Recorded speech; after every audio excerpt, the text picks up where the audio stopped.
Shelbourne Knee Center podcast. This is Dr. Benner, and I'm here with Scott Bauman, my co-host, for another episode. If you'd like to find us on social media, you can find us on Twitter and Instagram at the SKC Podcast. You can go to the Shelbourne Knee Center podcast YouTube and Facebook pages to check out our content there. If you'd like to contact us, you can email us at the skcpodcast@gmail.com. You can find us on all major podcast platforms. And if you like what you hear, check out our previous content. Leave us a 5-star review and a comment for those that come behind you. As Dr. Benner was talking about with previous content, specifically last week's episode, if you haven't listened to it, go back and listen to that one. We had Dr. Kameth on from the Cleveland Clinic over in Ohio, and he talked about low-dose aspirin as a safe and effective prophylaxis for DVT prevention and total knees. So we had a great conversation about the efficacy of low-dose aspirin, and if you haven't listened to it, go back and take a listen. Tonight, we have another guest talking about patellofemoral instability, and she's a recognized expert that I think I've seen talking about this topic at about every meeting that I go to, and I've always enjoyed listening to her talk. And she's a contemporary of Dr. Shelbourne's and has had a lot of time discussing these knee topics with him and debating things as well. So it's a pleasure to have Dr. Liza Arendt on tonight's show. She did her medical training at the University of Rochester for medical school and residency, and then went on to orthopedic sports medicine fellowship at the University of Minnesota, where she has worked ever since. She is professor and vice chairman of the Department of Orthopedic Surgery at the University of Minnesota and a team physician for Gopher Athletics. So, Dr. Arendt, thank you for joining us tonight, and we're glad to have you. Thank you for the invite. So let's start with just kind of your introduction to medicine before we dive into the subject matter. I always think it's interesting to hear how people got to where they are today in medicine. So how did you get involved in medicine? What was kind of your gateway into our field? Well, I come from a blue collar background, even though my father was a white collar worker in a blue collar area in Chicago. I'm one of 9 children. I'm the 7th of 9. And all of us were somewhat involved in our studies in math and science. My older brother did want to be a doctor, and he went on to be a biology teacher, but that sort of first spurred my interest. I thought that if I got the grades, I'd go into medical school. That was kind of a simple solution for me. And I hate to say it, I like the idea of having some independence as a female. Growing up in a Catholic environment, the only women in positions of a profession were teachers, nuns, nurses, and not really so much doctors. So I kind of thought that nursing or some field of medicine would be what I was aspiring to when I went to college. Yeah, well, that's great stuff. And then once you got into medicine, how did you end up choosing orthopedics? Well, it kind of chose me. I'll try to make this quick. I went to a college in 1971 and 1975, as you quite remember. That was the year the enactment of Title IX. Title IX was enacted in 1972 to be fully sort of incorporated into the colleges in 75. So we had 2 female sports when I went there. We were a Division III school in upstate New York, and I wanted to play volleyball. I played volleyball in college. I went to I went to a gym class. It's the only place I could find that could play volleyball. Teacher called me over and said, "What are you doing? You know volleyball?" I said, "Yeah, but I want to play it." "Well, why don't you help me teach it?" So I started helping teaching the class, and that was just around the time that Title IX was rolling in, and we decided to create teams. So we created a volleyball team, a women's basketball team, and we had a women's field hockey team already. But the other part of that was that they needed a female athletic trainer, because at the time we only had male athletic trainers, a male training room. It was part of the football area. It was connected to the men's locker room. It was not co-ed. And they felt that this was a necessary component. So they kind of talked me into being a student athletic trainer, which I did. And that's what really opened up to me this great field of musculoskeletal medicine. I believe I would have been a physician, but I would have gone into something extremely boring like pathology or microbiology, because I kind of like looking under the microscope. But I'm certainly glad that it changed my mind. So that's really how I got into it, by being an athletic trainer first. And then when I went to medical school, I started hanging out with the orthopedists, and that's how I got here today. Very good. And of course, then I assume that is how you then went into sports medicine once you were done with orthopedics. You felt like, I assume that was a kind of a natural progression on how to stay involved in that realm a little longer. Yes, I think I was very interested in body mechanics, and I've often toyed with the idea of exercise physiology as well. But I think that when you go into sports medicine in particular, as opposed to, let's say, oncology or arthroplasty, you really have to analyze the mechanism of injury to best be able to understand how to treat overuse injuries, improve overuse injuries, and maybe even mechanism of injury and things like ACL, patellofemoral dislocation, et cetera. So that was really the driving point, because I really liked anatomy. I really wanted to know mechanism of injury, et cetera. And knowing your background, as Dr. Benner had said, everybody knows, and including ourselves, that you're really an expert in the field when it comes to the treatment of knee conditions, specifically patella instability. So knowing the background of how you got into medicine and specifically into sports medicine, how did you further that focus into something specific like the knee joint and, like I said, in particular, patellar instability? Well, actually, my first foray into looking at sex-specific injuries was actually the ACL. And that's actually how I got to know Dr. Shelburne, because obviously that was a big focus of his, probably still is. And I ended up having the privilege of being on the NCAA Safeguard Committee from 1990 to 1996. And they did have an NCAA database, what they call the ISS, Injury Surveillance System. And I thought, why not try to find a database that sees if women have more injuries than men? I was a team physician at that time for both men and women, and that's at our school. And we had so many ACL injuries. They were, even as they came in from high school, but also when they were college participants. And we had very few on the men's side. And so I was struck by that curiosity. So that was really the first. I looked at the database. I did it over 2 years and then published it. Well, actually presented it at ACSM. And then we ended up doing a 5-year study, which is the one that was published, I believe it was 1993. And, that I wasn't the only person looking at it, but it was really what I think is sort of a landmark paper that showed a fairly big database where men and women playing the same sports, and the database collected in the same way, showed 3 times higher rate in women's soccer and women's basketball than men over a college period. And that was all 3 divisions, 1, 2, and 3. So that was really the start. Then just a quick caveat. So then, as you probably know, we had a lot of injury mechanisms going into how do you solve ACL injuries. And they looked at that functional valgus knee, hip control, et cetera. And when I came back and tried to incorporate this into the training room, my female athletes, I found that a lot of these sort of body movement patterns were more prevalent in people with anterior knee pain and with patella dislocations. And so that got me kind of thinking, was this, what was the relationship? And I think that the ACL was a little bit more prevalent and sort of captured the imagination. But I think that patellofemoral pain and instability, though maybe not as common, was maybe a bit more disabling. And nobody knew very much. To me, the patellofemoral big black box. Nobody could tell me, like, why do we do this? Why do we do that?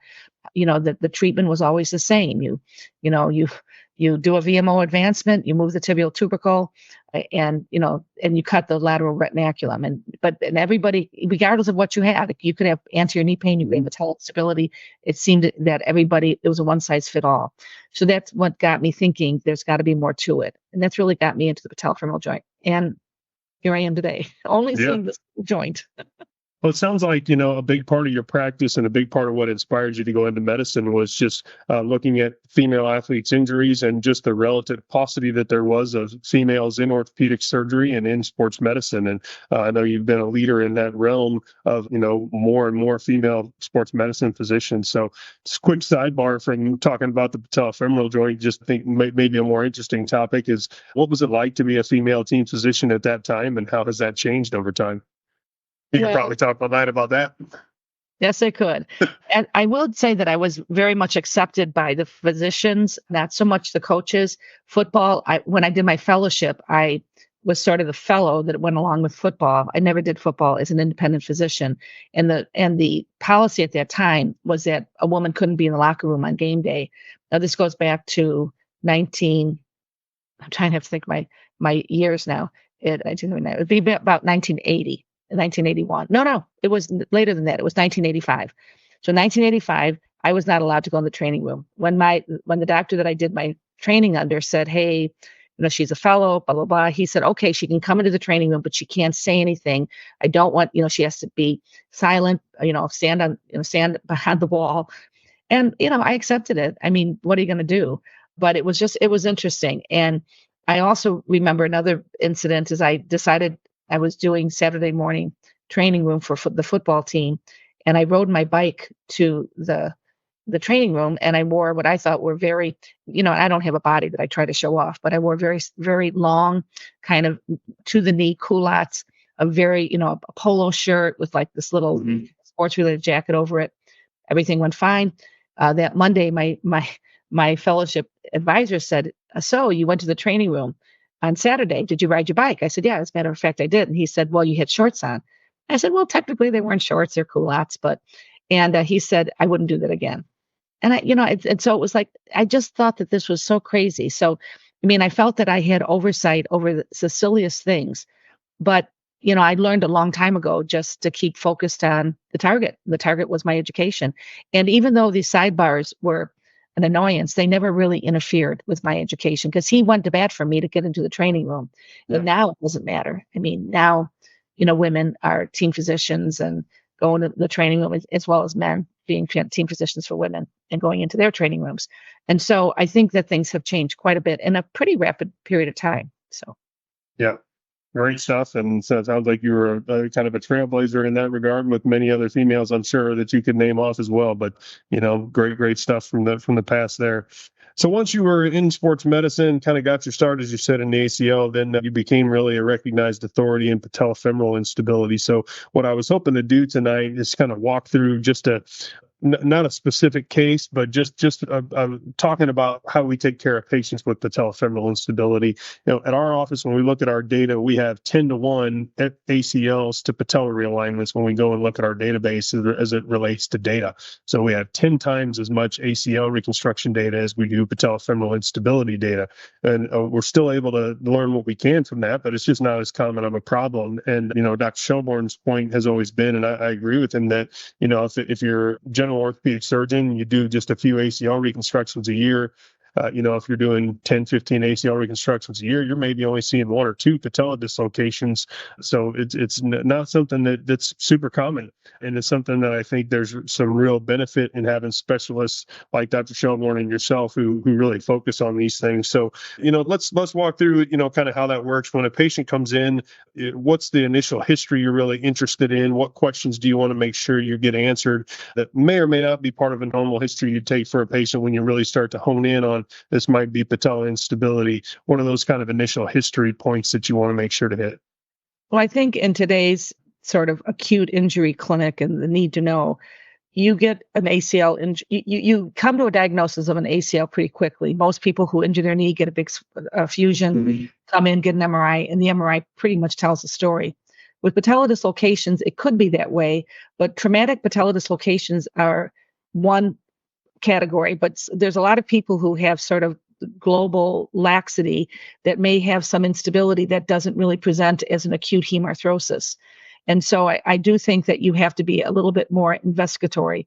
In addition, to me, the first thing that I try to do is separate out pain from instability. You can have both, but one of the things I ask is, like, why do they think their patella is dislocating?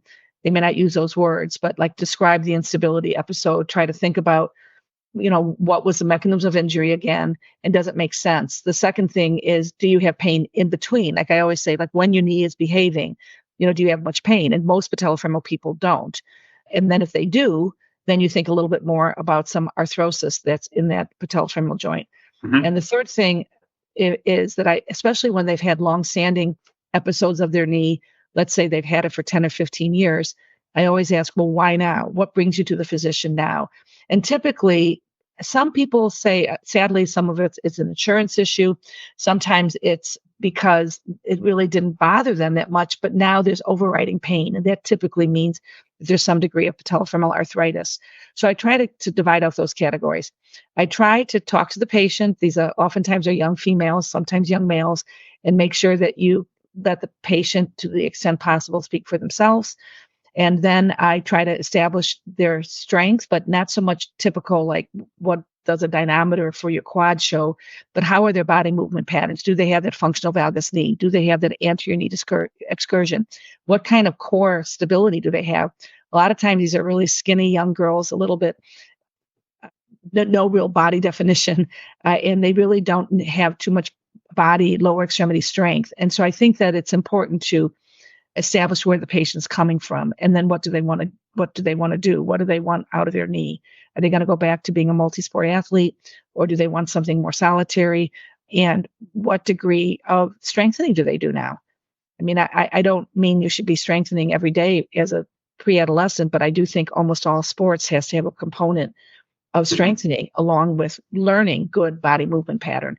And I think that that's a little bit lost on these club sports, and maybe a grammar school sport where, you've got 30 kids on a team or something like that. So I think it's important to try to that's where I think physical therapy comes in.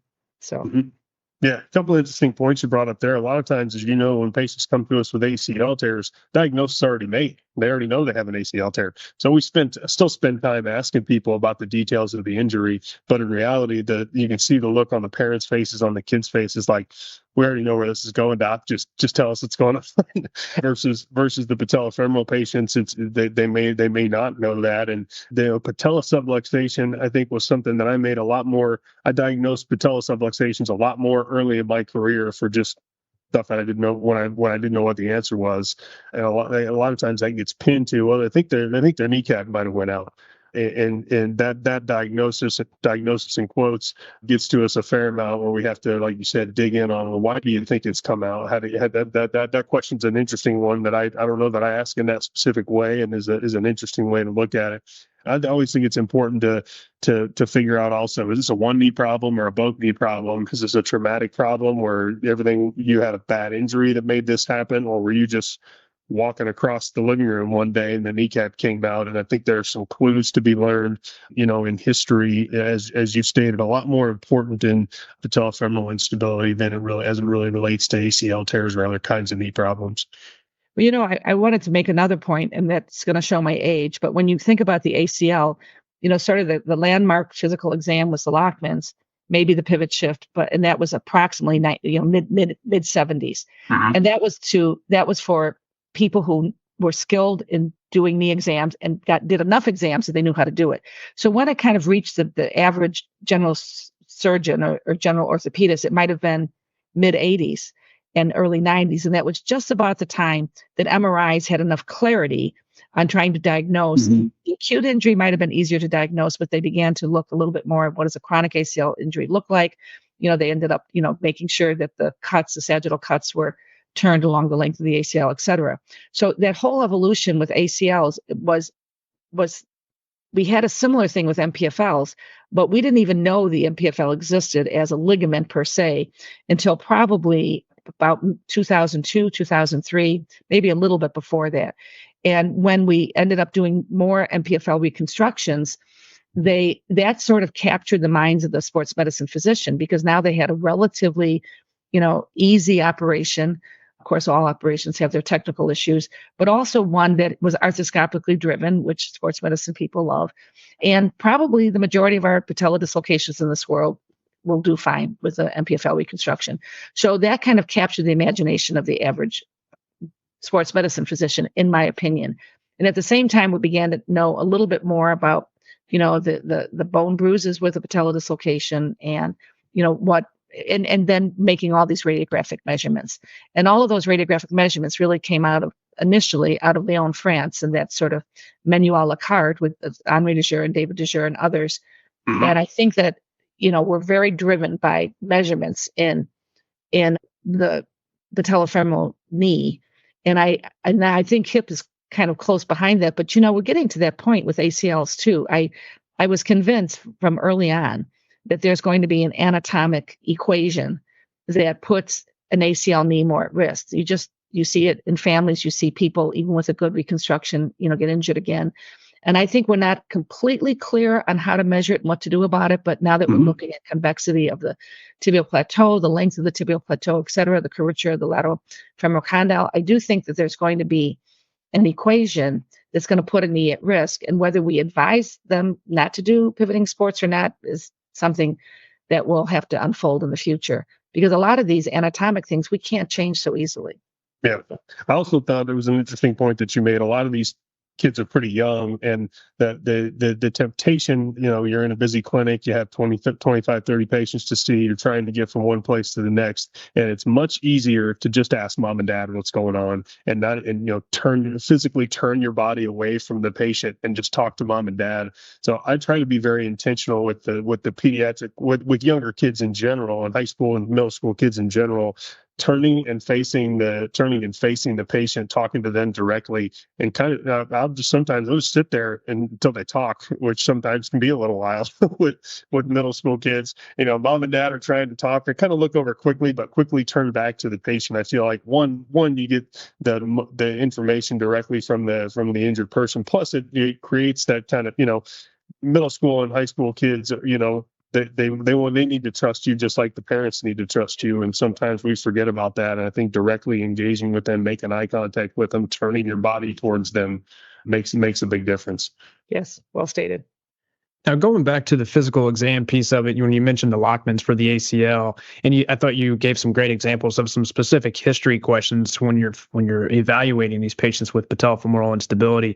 Are there any specific physical exam tests that you perform? And I know you mentioned you noticed that there's poor core control. Is that something you're observing? Is that something you're testing? And if so, how? And what other tests are you looking for with these patients? Well, if there's a whole slew of things I could say, but I want to focus on if you have a relatively quiet knee, maybe a little bit of a chronic issue. I think that you look at a straight leg raising effort, of course, and people can have a very subtle lag. They never really get to full extension, and you find this much more in the patellofemoral compartment. Then you look at range of motion, and then you look at how the patella tracks. And there is this thing called a J sign, where some people call it dislocation and extension. But the patella actually starts a little bit outside the groove and then hops into the groove in varying degrees of flexion.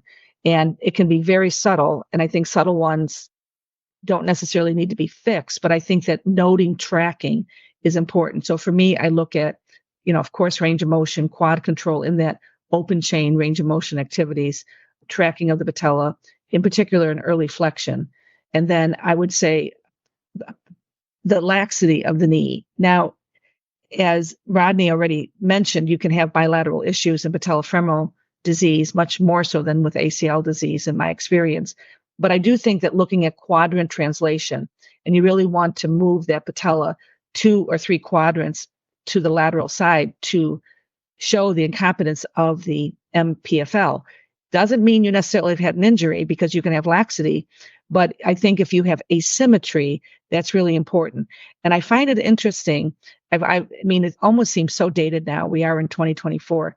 But I would say 2005, 2010, I had people literally go into surgery and operate on patella stabilization without ever testing if the patella was unstable. And I don't think anybody, hopefully, would have gone in and done an ACL reconstruction without proving, at least under anesthesia, that they had a pivot shift or a positive Lockman. So I think I think we're well trained enough now, but people just didn't understand that. And again, it's not foolproof. Apprehension sign is a very common one, but not everybody shows apprehension, but everybody should show translation, increased lateral translation of the patella. And it may be, if it's different than the other side, you've landed a diagnosis. If it's not, if they're both, lax, then you might have to search a little bit more. Is that hyperlaxity or was that an injury? But usually between the history of the physical exam, you have your situation. And then for functional valgus knee, I actually look at bridging.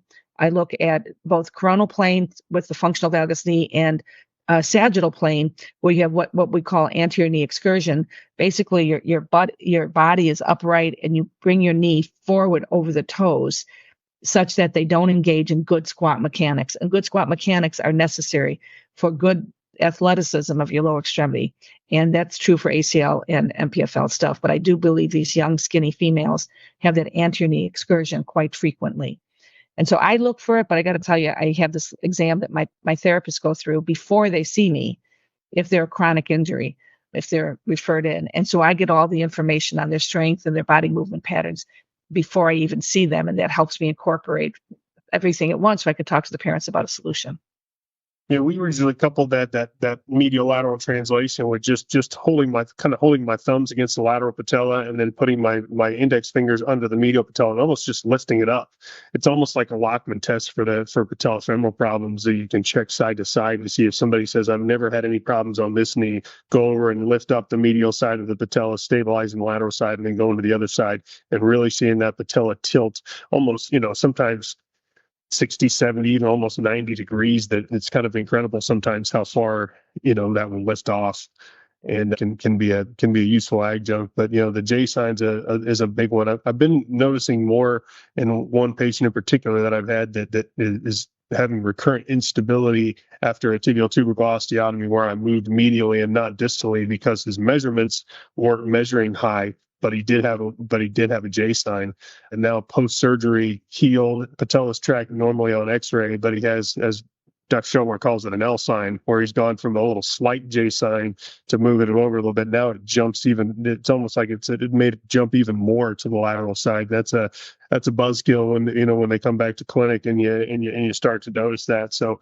let's pivot and talk a little bit about imaging. Once you've gotten that initial history, you've done your physical exam, and you're starting to review images. I feel like at meetings when I see cases up, almost always we're looking at MRI scans and CT scans immediately, and I would assume that almost everybody starts with plain radiographs in clinic. So kind of what's your go-to views that you really like, and how do you progress on to further imaging from there? I get standing radiographs hip to toe. I think that's important for young people because you can gain so much more with that than, obviously you can see coronal plane alignment, which maybe isn't so important, but it's good to know. A lot of these people have slight valgus knee. If you still have open growth plates and you have high valgus, say greater than 4 degrees, or the weight bearing line falls in the middle of the lateral compartment, you should think about guided growth, because a valgus knee will aggravate that sort of Q vector. Mm-hmm. The reason I like to get long leg films is also because you can get a hint of whether the limb is inversion. And in our institution, we point the toes forward. And if you have increased external tibial torsion and you point the toes forward, that's going to force the femur to internally rotate.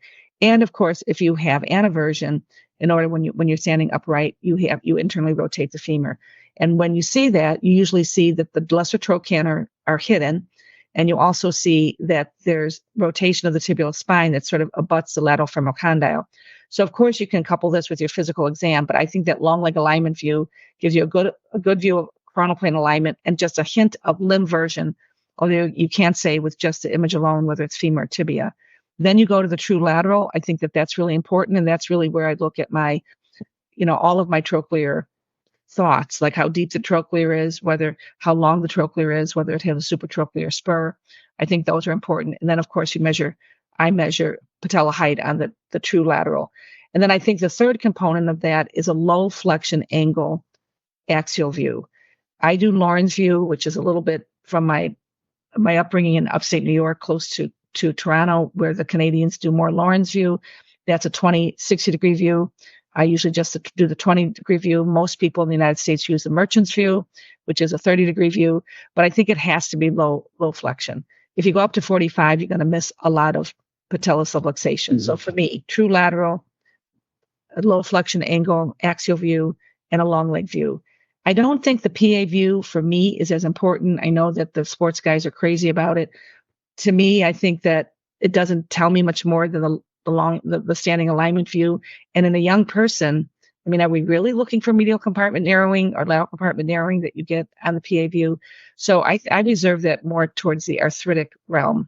So maybe as you push more towards age 40 or something. I don't get that routinely in my patients. Do you have a specific degree of flexion that you try to get your lateral view in for patellofemoral instability patients? As you know, if you put the knee into full extension, it's hard sometimes to be able to judge whether that patella tendon's really been pulled out to length or not, and whether you're getting a true assessment of patella height.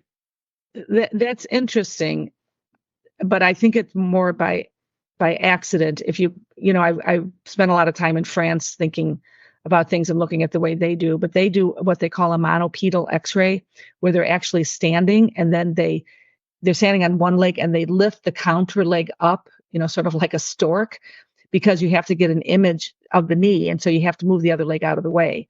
So they believe that if you do that monopedal, you're forced to have the patella stretched out to its longest length because you're actually, for most people, you're activating the quad. Mm-hmm. I think that that's a little bit tough, and that has not just been the custom in the United States, but if you're going to, so most people just put the imaged leg forward.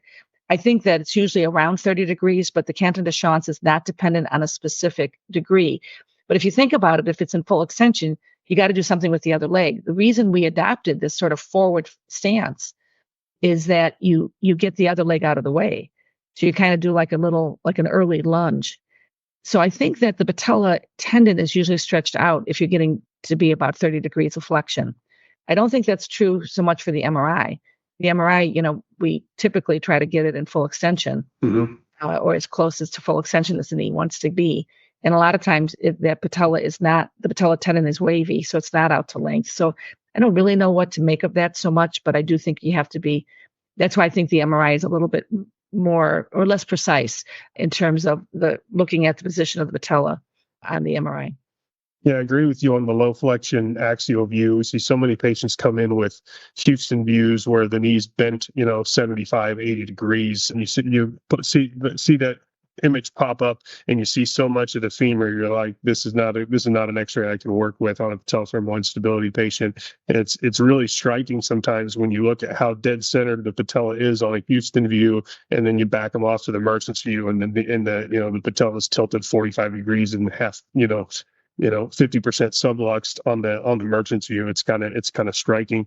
We kind of do a little bit of both of what you were talking about when it comes to the lateral view. We tend to take our lateral X-ray at like 45 to 60 degrees of flexion.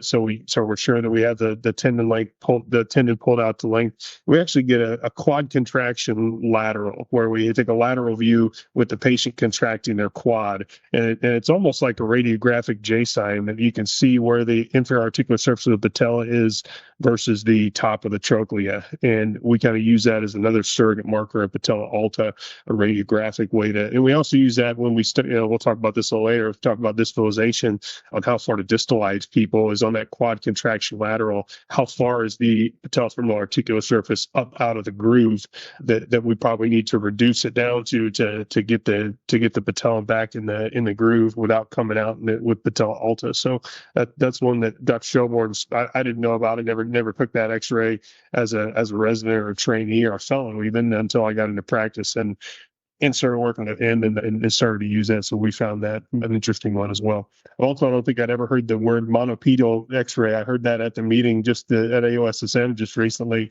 Although pedal, I think I know what that means. I don't think that must be a European terminology. Very French and very German. Yeah. Monopedal.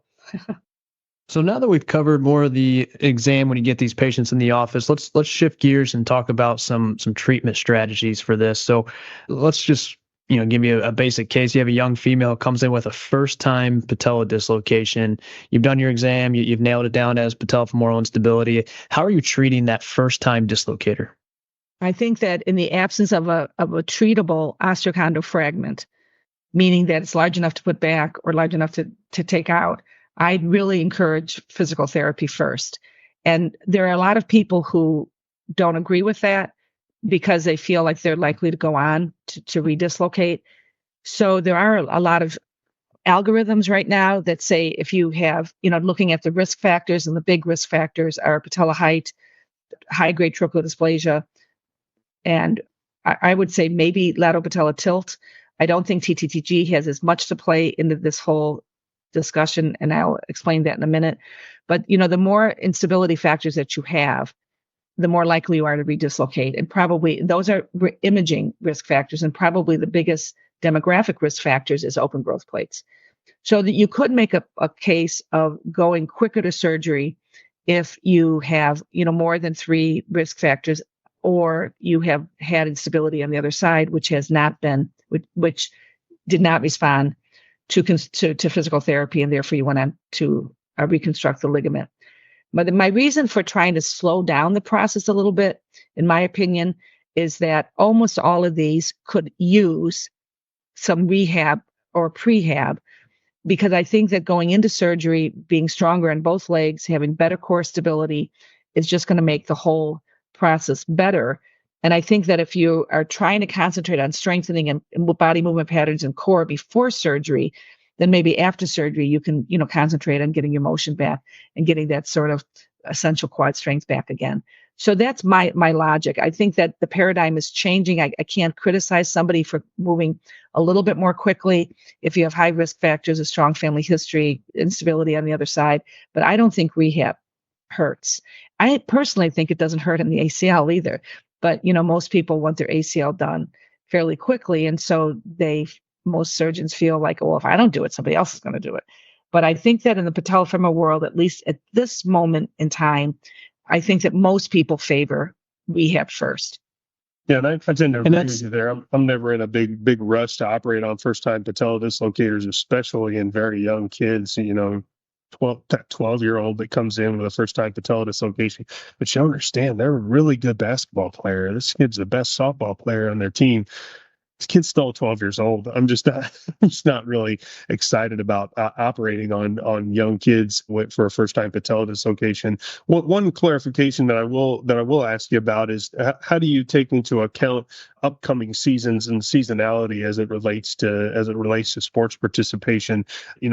We do a lot more, and something we'll hit a little bit later. We do a lot more imbrications than reconstructions when it comes to medial soft tissues for patellofemoral instability, and those patients seem to get back quicker and quicker the more we do those. And if we sometimes we'll kind of do the math on, well, if you hurt yourself and you have 3 or 4 months going until you're back to your season, and it's a first time dislocation, if we rehab that patient, probably going to take a month, 6 weeks to get back to playing. If we do a medial imbrication lateral release, relatively smaller surgery, they'll probably be back by the time they get their season gets up and going. And do we make it less likely for them to have recurrent instability if we treat it in that way? So we will kind of take those factors into play, and maybe sometimes get a little more aggressive on first time dislocators based on seasonality. Do you have any of those thoughts when you're talking to these young athletes, and how do you handle that issue? Well, I'm not saying that sports isn't important to a young person, but I think that it's less important. And if the season is important to them, I try to weigh whether we can get by. Do they respond to taping? Do they respond to a special brace? When they feel lack of knee confidence, is it during the game? Is it, how did they initially dislocate? Was it a sports specific injury, or was it standing at a counter and turning? I mean, I think all these things have to be weighed. I think with the MPFL reconstruction, and I did plenty of imbrications in my day too, but I felt that the failure rate, in fact, published on it, the failure rate, again, just a medial-sided imbrication without talking about a distalization in any way, the failure rate was over 50%. And then I realized, and what I started doing is imbrications, and then if they failed to do an MPFL reconstruction, and this was around 2002 to 2009, I did my first MPFL reconstruction in 2002. I felt that they got back almost as quickly, to be honest. And so I say 3 months that you can be pretty normal with everyday walking, and maybe start some sports specific activities, and maybe 4 to 6 months, depending on where you started, getting back to your sport. So that is, not a small amount of time, but certainly less than an ACL. And yeah. I just lay it out. I think that parents have to, I can't say I'm not empathetic with the seasonal issues, but I don't make them be the guiding principle of what I tell people to do or not do, or give my opinion in that regard. Just so much variation from athlete to athlete, sport to sport. Age is a factor, how important their athletics are. I don't take care of Purdue anymore, but I did for about 10 years. I take care of Wabash College at the Division III level, and the reaction to an impending, we may need to do a surgery, we may not, at the Division I level versus the Division III level is just markedly different, especially in the football players, where, the majority of people at Purdue think that, have NFL aspirations, and 0 out of however many players there are have NFL aspirations. I shouldn't say that. We have maybe 1 have any aspirations of playing at any higher level after playing Division III football. So a lot of nuances we definitely can't cover in this, but it's an interesting part of the discussion. Then, you really have to take the temperature with the parents and the athlete and the whole situation. Talking about the first time dislocators that you want to treat non-operatively, just a quick background before I got on the research side. I was a full-time physical therapist working in the office treating these patients. So, I hear these non-operative cases. It always makes my ears perk up and see how you handle these. And so when you're talking about timelines with NPFL reconstructions and things, when you see these first-time dislocators and you do want to choose to treat them non-operatively, when you're working with, or I guess, how do you handle that with physical therapy staff? Is that something you refer out to? Or are they working with an athletic trainer?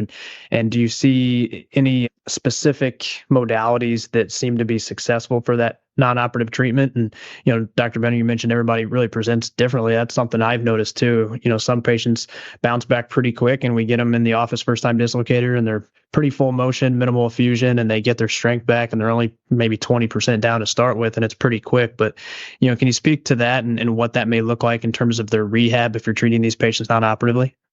Well, full disclosure, the more that I got into the patellofemoral world, the less I saw of the acute injury. I saw more chronic, and the less I saw of the non-complex one. But obviously, I started off seeing all things.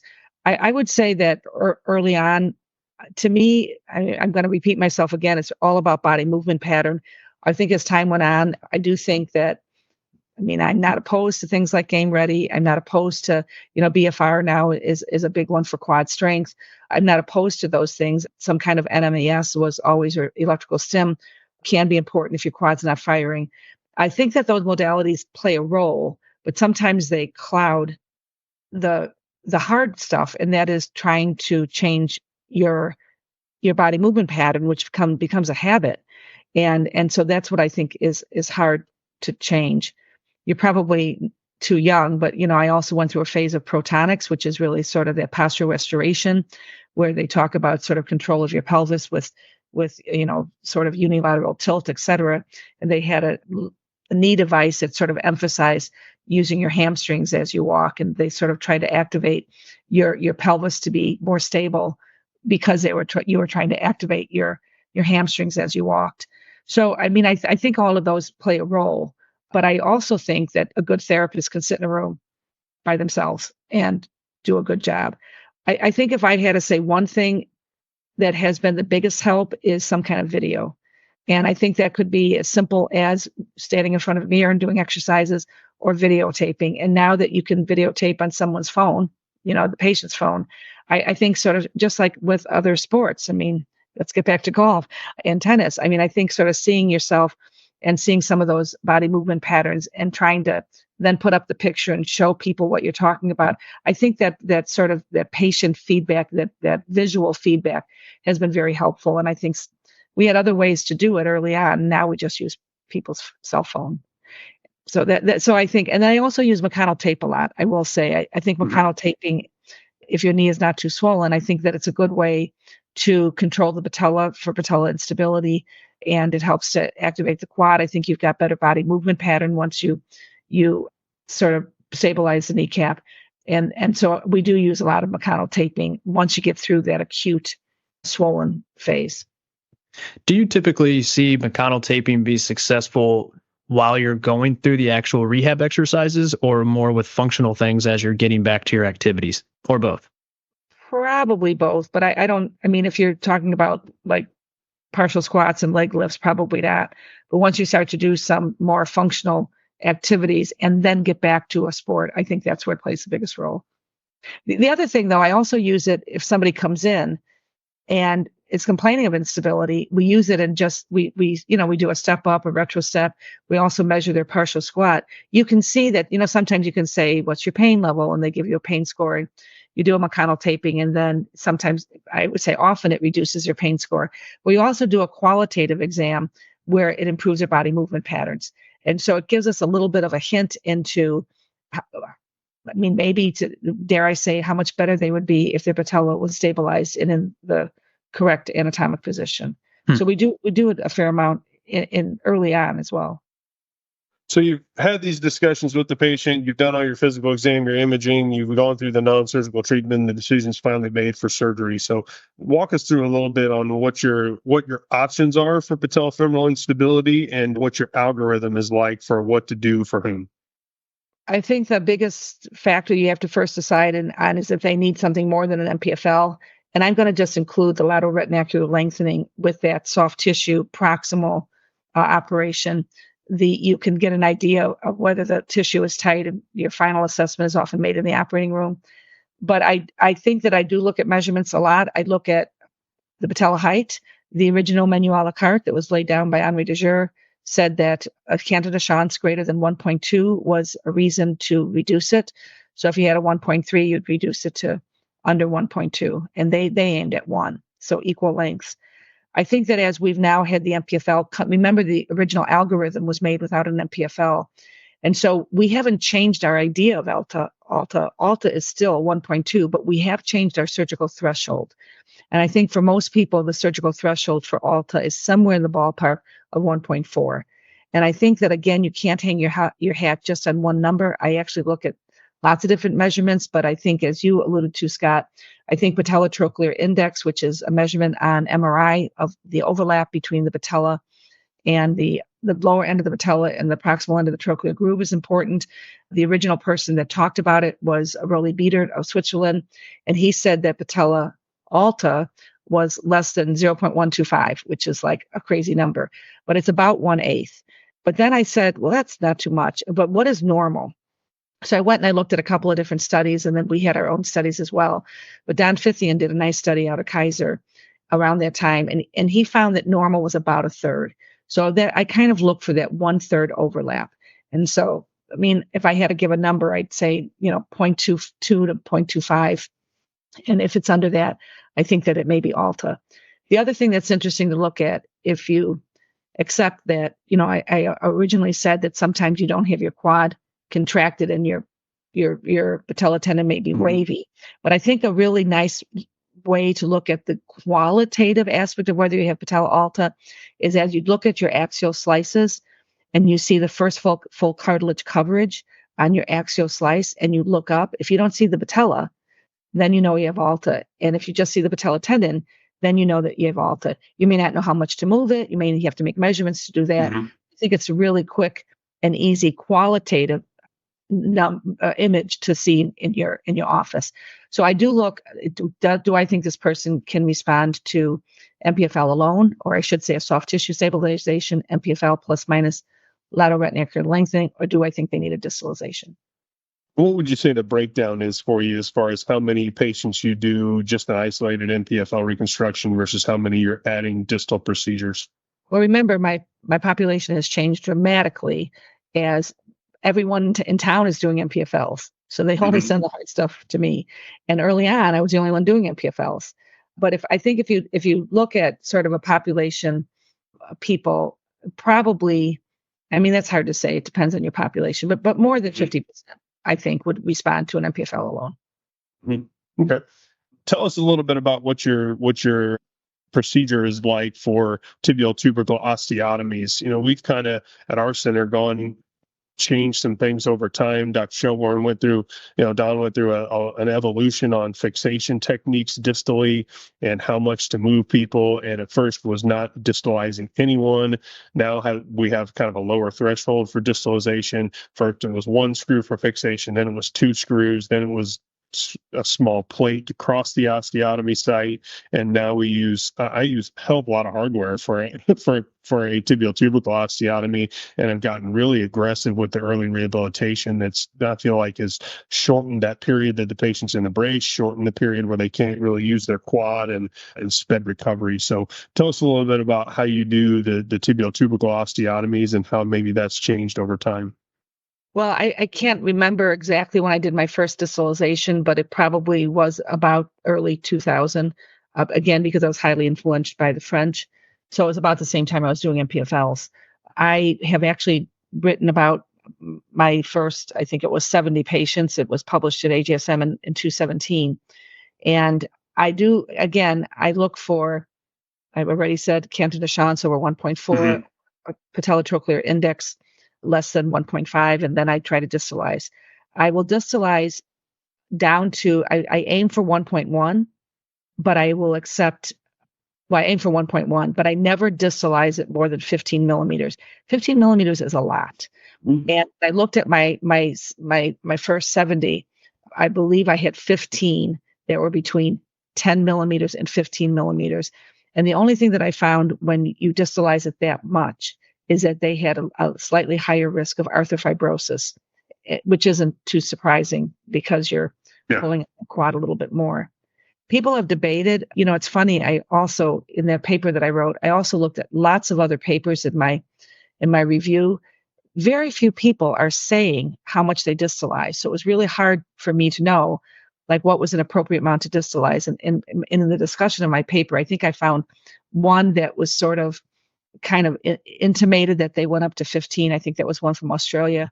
But I think that people aren't commonly saying what they distalize. That particular, on all of mine, I put the degree of distalization, which I measure with a ruler, and degree of medialization, which I measure with a ruler. When you come to medialization, I've never quite understood the TTTG phenomena. So let's just say you have a TTTG of 25, which would be high, 27, which would be really high. What does that even mean? And like, how much are you going to medialize it? I mean, are you going to medialize it down to 10, down to 12? So if you're really up to more than 20, are you going to really medialize it 10 degrees 10 millimeters or 12 millimeters? So I began to be more curious about that. And then, if you look at this thing called a tubercle sulcus angle, which ironically enough, the first person to publish the tubercle sulcus angle was actually Lonnie Paulus and Tom Rosenberg. And they did their paper that they looked at patella baja after ACL, of all things. And they talked about if you bend the knee up to 90 degrees, your tubercle should fall directly under the patella. So they call it a tubercle sulcus angle, and it should be 0. Now, for them, they measured it in degrees. I have a hard time measuring like a degree, if it's 1 degree, 2 degree, 3 degrees. Yes. I kind of measure it in millimeters. But I just use that tubercle sulcus angle. And sometimes I medialize it and sometimes I don't. It's all based on what it is on the table. Now, if you look at the number of TTTG, the absolute number, as you know, it could talk about lateralization of the tibial tubercle, which is what we all think it is. It can be the proximalization because you're more medialized if you have high-grade trochlear dysplasia. But the thing that we missed, and it's only become into recent light, is through knee rotation. So patellofemoral instability has a lot more through knee rotation than, let's say, normal people or ACL people. And we're not sure if you stabilize the patella, if it changes. It kind of makes sense if your patella is way off, like, you've got these really dysplastic people that maybe that pulls the tibia more into external rotation. You have more through knee rotation. But I think it's something, that's why I think the TTTG is just so oversold. Now, I think TTPCL maybe has a little bit more legs, but I do think that if you look at John Fulkerson's original work for not Elmsley Triac, because they're the first ones that did medialization, but if you do an AMZ, that was for lateral compartment arthritis, lateral patellofemoral arthritis or arthrosis. And so for me, moving the tibia medially alone, I reserve primarily for lateral compartment patellofemoral arthrosis. And when I'm doing it for instability, it's usually combined with some distalization, or it's really a dysplastic knee where you're doing a bunch of stuff. But I don't routinely say this is TTTG of 23, so we've got to do a medialization. I don't quite buy that. Yeah. Yeah, I think that, in our hands, distalization, we have really gotten a little more aggressive with distalization, I would say, in recent years, as we've increased the amount of fixation that we put into the tubercle and been able to get more aggressive with the early rehabilitation. We've have a little bit lower threshold to doing that now than I think maybe we used to. I think we've also gotten a little more aggressive on how far we distalize people. It's interesting sometimes people come in with patella tendon lengths of 70 millimeters where the patella is just so high. You do that, and we do that quad contraction lateral view and measure from the bottom of the trochlear articular surface to the top of the trochlear articular surface, and it's 16, 18 millimeters that where the patella is coming way up out of the trochlea. And you do that thing where you start to, get them over the edge of the table and see how much flexion they come into before they start to come up, or how much, as you're taking them into full extension, how much flexion they're in before the patella starts to come out. And it's some relatively significant degrees of flexion where it starts to come out relatively early. So, we did for listeners that haven't heard about our thoughts on that, we did a 5-part series on that back at the end of 2023. Go back and listen to those episodes if you want to hear more specifics about our algorithm. But I feel like the distalization is just something that people are just kind of afraid of doing. And I understand why. The first ones that I did with with Don. I was a little nervous to do them as well, but especially if you beef up the fixation and you're aggressive with the range of motion, we rarely see a significant amount of flexion loss after that surgery, and we've had a lot of good results with it. So I'm glad that you and others are talking about that as well, because I just feel like there is a little bit of a one size fits all approach for some people that, if you have patella dislocations, you get an MPFL reconstruction, that's all people do. To me, that's like saying all ankle fractures get a lateral plate and medial screws. Well, if there's no medial malleolus fracture, sorry, you get your 2 cannulated screws in your medial malleolus, even if you don't have that. It seems kind of nuts, of course.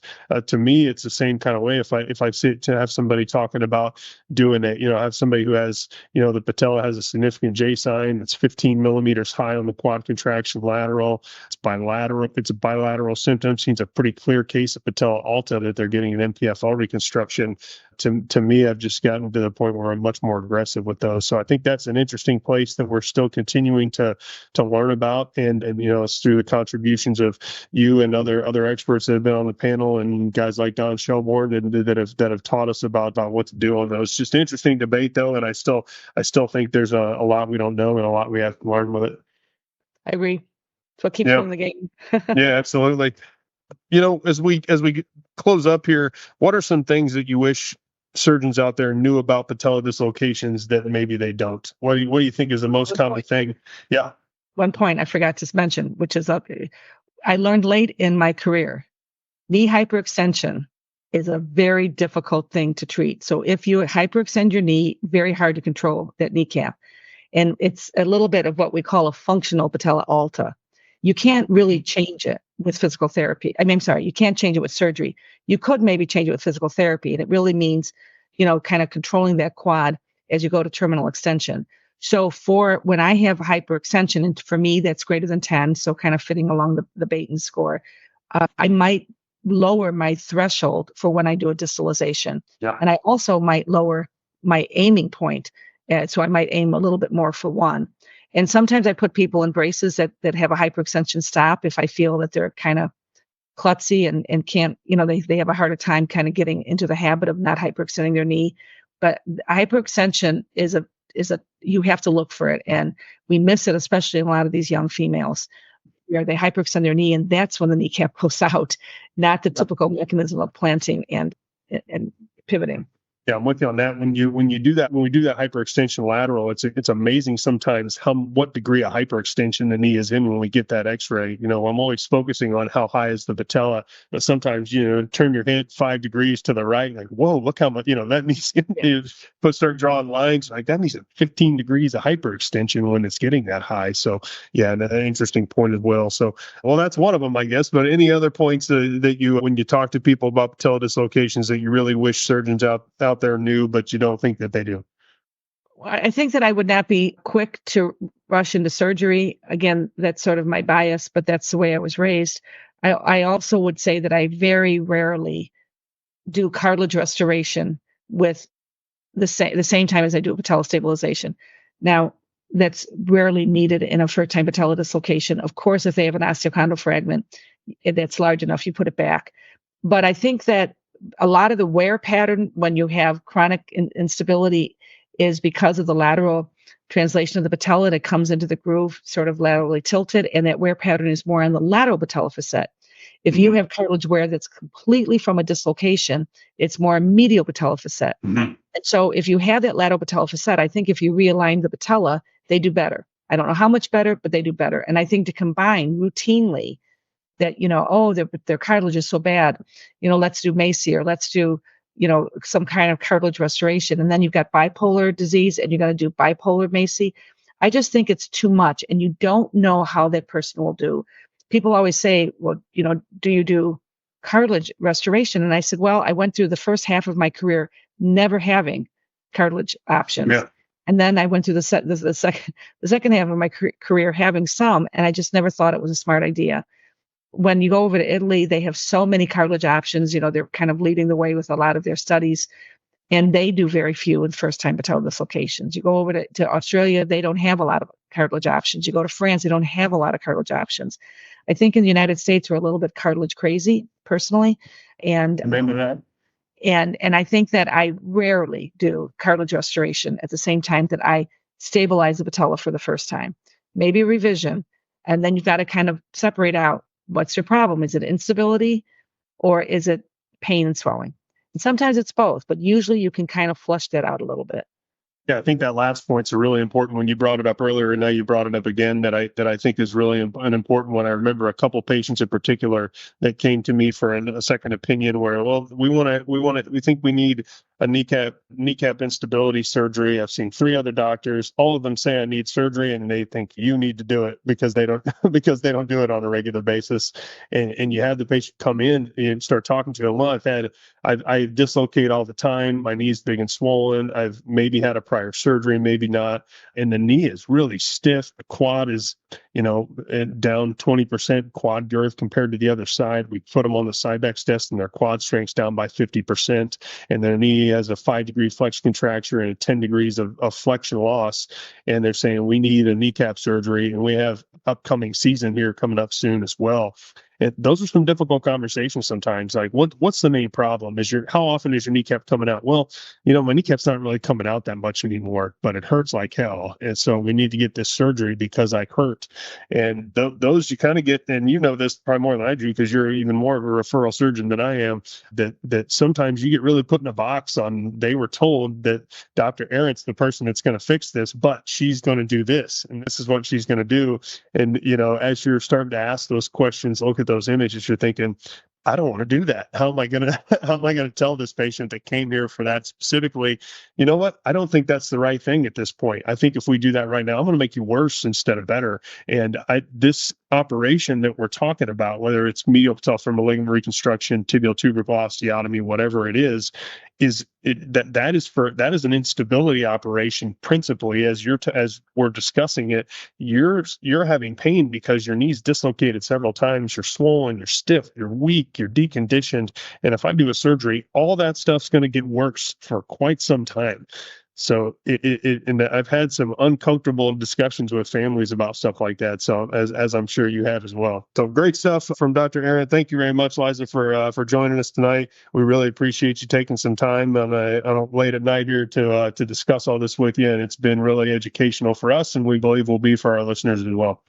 Well, thank you for the invite, and I'm encouraged by the enthusiasm you guys have for sharing this knowledge in the podcast forum. So kudos to your team. Seriously. Appreciate it. Yeah, Dr. Arendt, I second that. This has been truly a pleasure and an honor for us to be able to talk to somebody who's so knowledgeable and respected in the field like you are with the treatment in orthopedics. So we appreciate you coming on tonight. If anybody wants to get a hold of us, you can get a hold of us on Twitter and Instagram at the SKC Podcast. You can visit our SKC Podcast YouTube and Facebook pages, or you can email us at the SKC Podcast at gmail.com, and we will talk to you next week.